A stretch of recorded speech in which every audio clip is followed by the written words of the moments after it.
Baik,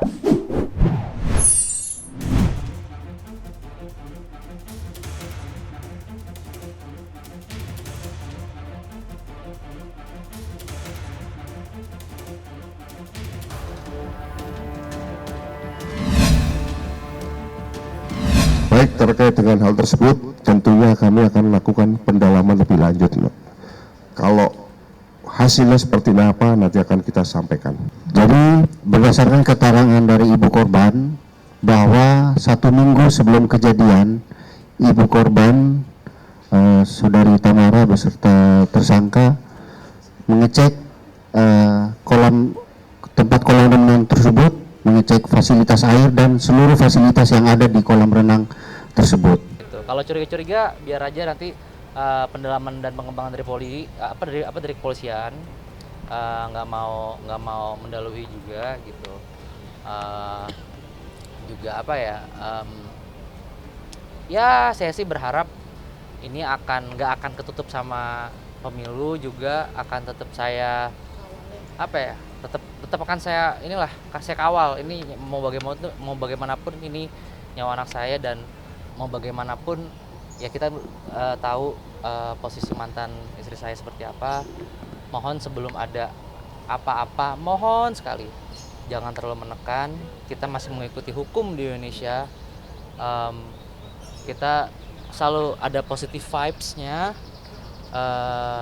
Saya minta jangan terlalu menekan. Saya minta tolong sih, karena saya banyak mau bagaimanapun, mau siapapun, dia adalah ibu dari almarhum. Begitu. Saya minta be nice, be positif sebelum ada hasilnya keluar. Baik, terkait HP daripada tersangka itu sudah kita sita pada saat dilakukan penangkapan, dan saat ini masih dilakukan proses analising terhadap digital forensik daripada HP tersangka. Saya sih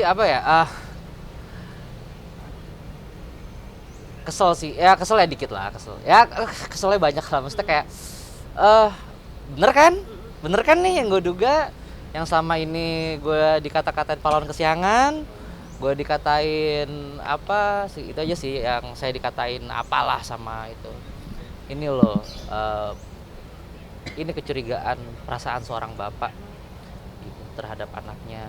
Terhadap tersangka WA dijerat dengan tindak pidana setiap orang dilarang menempatkan, membiarkan, melakukan, menyuruh melakukan, dan atau turut serta melakukan kekerasan terhadap anak, dan atau tindak pidana pembunuhan dengan berencana, dan atau tindak pidana pembunuhan, dan atau tindak pidana yang dapat menyebabkan kematian orang karena kelalaiannya, sebagaimana dimaksud dalam pasal 76C Yunto pasal 80 Undang-Undang Nomor 35 Tahun 2014 tentang Perlindungan Anak.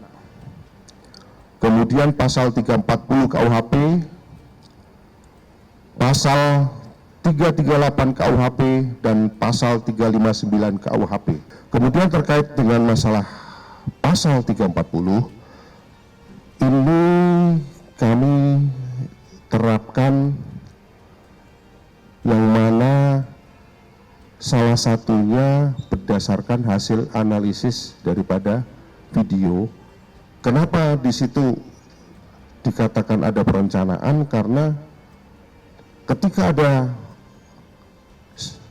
lifeguard yang lewat, dia terus diangkat sebentar. Jadi ini seperti ada merencanakan kalau jangan sampai ketahuan, dan betul-betul itu seolah-olah dikemas bahwa itu kematian daripada korban itu akibat tenggelam. Oh, setuju. Begini, yang saya harus tegaskan, ini 340 yang sekarang harus kita kawal. Gitu. Jangan sampai cuman kena 359 dan kena 76C gitu ya. 338 ya jangan juga, 340 sih kalau bisa kita kawalnya. Kita harus menghadap atasan karena kita dipertemukan untuk berkenalan, inilah calon istriku. Nanti kita dapat wejangan juga dari atasan gitu. Nah, setelah kita berkunjung ke kantor menghadap atasan, administrasi dapat tanda tangan dari atasan di approve gitu ya. Nah, itu sudah dapat tuh surat izin menikah. Setelah acara menikah, saya juga harus memperkenalkan diri ke senior-senior karena di TNI ini ada senior dan junior. Nah, saat saya masuk di kesatuan, saya tahu nih berapa orang senior saya di situ. Saya walaupun kita tidak bisa datang ke rumahnya, kita WA. Mohon izin Ibu, Mbak gitu.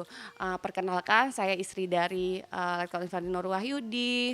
Nama kecil saya ini, itu wajib memperkenalkan diri. Mohon izin petunjuk gitu dan arahannya gitu. Nah, itu kita WA semuanya. Tapi kalau memang ada yang senior membukakan pintu untuk, oh kamu main ke rumah, kita datang. Karena banyak sekali wejangan-wejangan yang sangat positif, yang mengarahkan kita untuk mengerti gimana di dalam ini gitu. Kalau Ibu, pertama kali aku dulu nikah ya, waktu jadi Ibu Persib, otomatis kalau kita nih tahap-tahapnya tuh ribet loh sebenarnya ya. Kita surat semua komplit dulu nih, karena kita janda sama duda. Surat komplit dulu semua, habis itu dimasukkan surat ke kantor suami. Setelah surat di ACC di kantor suami di kesatuan, setelah masuk di ACC di kesatuan, baru kita dipanggil menghadap. Kita sudah dikasih bahan persib, sudah menjahit bahan persib, sudah jadi bahan persib. Terus begitu surat-surat kita masuk untuk pengajuan, terus kita dipanggil untuk menghadap di komandan kesatuan. Kalau buat Ayu Ting Ting aku seneng banget gitu loh, karena jujur ya, Ayu Ting Ting ini berapa kali itu aku masuk di acaranya dia ya, itu anaknya sopan, anaknya santun. Aku nggak tahu itu. Kalau sama aku tuh santun banget, sopan gitu loh. Gak pernah aku lihat dia neko-neko, gak pernah macam-macam. Jadi aku senang banget kalau Ayu Ting Ting nanti menjadi junior aku. Satu, dia juga anaknya juga kita tahu ya pendidikannya, kita tahu juga orang tuanya juga tidak pernah macam-macam. Ayu Ting Ting juga tidak pernah neko-neko, tidak pernah maaf ngomong yang gimana gitu. Dan aku sih Ayu pasti akan jalannya akan lebih mulus, akan lebih cepat, dan terutama Ananda Bilkis ya sayangnya nanti akan merasakan kasih sayang. Ibarat memang papa kandung nggak terganti, tapi nanti ada pengakuan dari surat, kita merasa bahwa itu papa kandung kita dan kita adalah anak kandung. Itu yang buat Bilkis nanti akan menjadi semangat buat sekolahnya. Aduh Ayu, aku senang banget dia menjadi junior aku. Menurut aku sih dia mungkin akan lolos screening karena dia orangnya kan juga tidak hura-hura, tidak pernah, insya Allah tidak pernah narkoba, bajunya juga aku lihat santun, anaknya juga baik ya, istilahnya tidak pernah. Perceraian dia juga bukan berasal dari dia masalahnya. Aku serasa sih kalau buat Ayu Ting Ting sih, aku rasa ya lolos. Aku rasa karena terus dilihat juga keluarganya kan keluarga baik-baik ya, keluarga ayah juga baik-baik, umi juga baik-baik, mungkin juga lolos. Jadi itu nanti itu dari pihak ibu juga ditanya siapa aja di keluarganya gitu. Jadi ada tertulis dan wawancara. Sama kayak aku, nanti data anak juga dimasuk, terus ada juga pengakuan dari anak bahwa akan menganggap bapaknya sebagai bapak kandung, dan pengakuan juga dari si bapak bahwa nanti akan menganggap anak ini sebagai anak kandung. Jadi buat anak kita jelas, buat anak aku, oh anak aku udahlah ini merasa seperti bapak kandungnya, dan papanya juga merasa bahwa ini anak kandungnya, jadi dijamin gitu. Yang dilakukan sama aja lah seperti istri lain ya. Apalagi aku lihat kan Ayu juga tata cara sikapnya juga bagus. Kalau ngapak itu biasa ya, itu kan itu dialek kita lah ya. Kayak aku bilang ngapak kan nggak anggun-anggun kan, ya itu nggak apa-apa. Dan Ayu juga nggak pernah macam-macam. Ya menurut aku sih Ayu kalau bisa nggak ada sih yang harus dia bagus kok, nggak pernah macam-macam. Istilahnya makanya setuju aja kan aku rasa sebenarnya Ayu ini udah di ACC kali. Kayak kalau Ayu kan dia ininya 2 ya. Itu kan berarti kan ada beberapa tahap di bawah suami aku kan. Otomatis kan dia junior aku, Ayunya untuk Ibu Persib. Kalau suaminya sih enggak. Kalau suaminya junior dari suami aku istilahnya kan, itu adiknya kan. Kalau kami kan nggak kedinasan, kalau aku ke Ayunya. Kalau Ayu nanti insya Allah mendapat seragam Persib sayang ya, mendapat seragam Persib insya Allah. Aku termasuk nanti loh yang mau ngasih buat Ayu, aku nanti mau ngasih seragam Persib deh, bahan Persib aku akan siapkan buat Ayu ya, bahan yang enak, yang bener-bener enak dipakai, warnanya juga keren banget. Nanti aku warnanya emang seragam, tapi ada bahan yang aku bagus. Aku punya waktu itu dikasih komandan aku dikasih jenderal gitu, dikasih ibu jenderal ada. Aku belum pakai, aku belum jahit. Aku mau kasih buat Ayu deh itu. Ini aku ya Yu ya, memang harganya nggak berapa ya sayangnya. Aku mau kasih bahan baju Persib buat Ayu sebagai tanda rasa sayang, tanda sukanya senior kepada adik junior Persibnya. Disclaimer, video ini dibuat tanggal 13 Februari 2024 di malam hari. Maka belum ada yang dicoblos kecuali yang di luar negeri. Dan saya sih sebenarnya sudah prediksikan ya.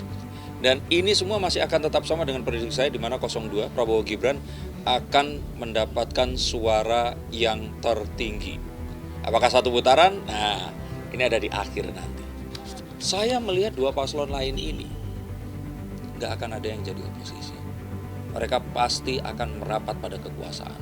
Bukan karena mereka ini mengemis kekuasaan, bukan karena mereka ini menginginkan jatah kekuasaan, tapi yang mengetahui bahwa untuk bisa menghadapi Indonesia, menghadapi percaruan politik yang akan dihadapi Indonesia, maka ini perlu partisipasi semua pihak. Dan kita tahu 6 orang ini adalah 6 orang putra-putra terbaik bangsa. Kalau nanti dilihat akan seperti apa, saya melihat negara ini masih akan tetap menghadapi tantangannya, tapi akan lebih mudah karena kita akan memiliki pemimpin yang memiliki keberanian untuk mengatakan tidak kepada tekanan dari bangsa asing yang ingin mempergunakan bangsa Indonesia.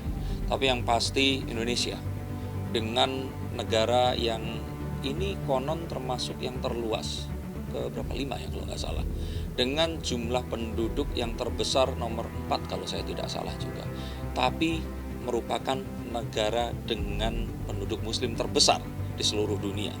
Maka saya pikir akan ada banyak kecemburuan jika melihat Indonesia ini semakin maju dan semakin menuju ke cemerlangnya Indonesia di Indonesia emas ini nanti. Maka saya kira pemerintah asing yang akan memiliki agenda sendiri itu akan mengirim proksi-proksinya dan mengacak-ngacak Indonesia dengan cara apapun juga. Nantinya ini semua akan meningkat jauh lebih pesat lagi karena seseorang yang memiliki wawasan ini tadi sekarang ada di puncak pimpinan pemerintahan di Indonesia. Terutama kita tahu bahwa sebenarnya Pak Jokowi ini masih akan tetap menasehati, memberikan advice baik secara ya presiden yang memang sudah pensiun, tapi juga tetap menjadi ayah dari sang wakil presiden Gibran Raka Buming Raka.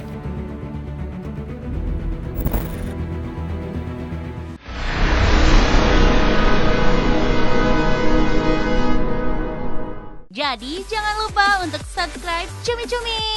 Ditekan ya tombol lonceng merahnya.